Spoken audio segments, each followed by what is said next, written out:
পানির ভাপে আজকে বান তৈরি করেছি আর এই পানির ভাপে বানটা খেতে কিন্তু অনেক মজার হয়। তো তেলে ভাজা মানে ভাজা পোড়া ছাড়া এরকম করে আপনারাও কিন্তু খুব সহজে পানির ভাপে বান বানিয়ে নিতে পারেন। আর এই কাস্টার্ড বানটা খেতে কিন্তু দারুণ মজার। আসসালামু আলাইকুম সবাইকে। আর এটা বানানো তো যে সহজ। এখানে আমি দেখেন ২ কাপের মতো ময়দা দিলাম। আর ময়দা যদি না থাকে আটা দিয়েও করতে পারেন। ১ চা চামচ চিনি দিলাম, তারপর হচ্ছে ১ চা চামচের একটু কম ইস্ট দিলাম, লবণ দিলাম স্বাদ মতো।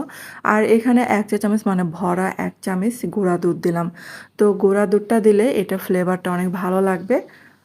আর শুকনো উপকরণগুলো মিশিয়ে তারপর হচ্ছে কুসুম গরম পানি দিয়ে ডোটা তৈরি করে নিচ্ছি। আর এই কাস্টার্ড বানটা দেখবেন যে বাচ্চারা কিন্তু অনেক পছন্দ করে।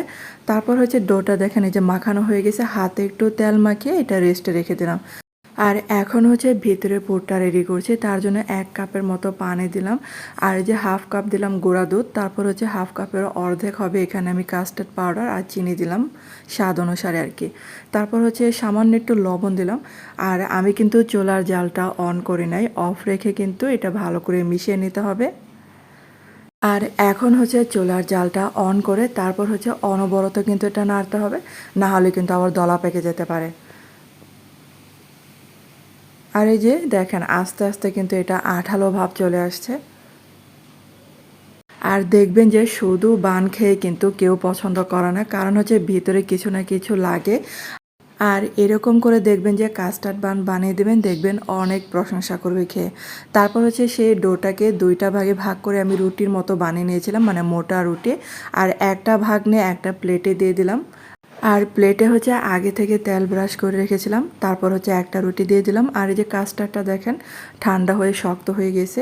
আর আমি কাস্টার্ডের পরিমাণটা একটু বাড়িয়ে দিয়েছিলাম, আপনারা চাইলে আর একটু কম দেবেন। আরেকটা রুটি এটার উপর দিয়ে দিয়ে দিলাম। তারপর হচ্ছে সাইড দিয়ে একটু এরকম করে চেপে চেপে দেবেন যেন মানে বের না হয়। আর এই যে চাকুর উল্টা সাইড দিয়ে একটু মানে হালকা ডিজাইন করে নিচ্ছি।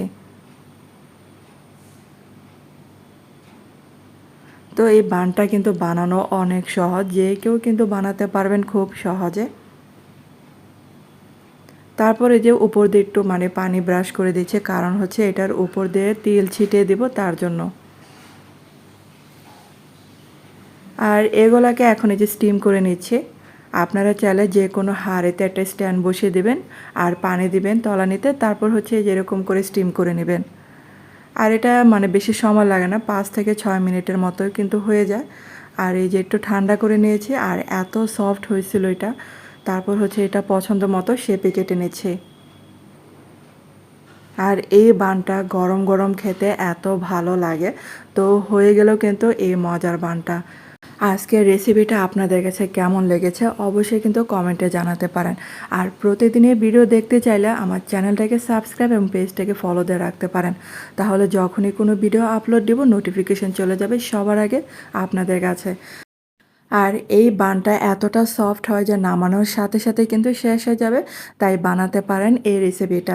তেলে ভাজা ছাড়া এই রেসিপিটা খেতে কিন্তু দারুণ লাগে।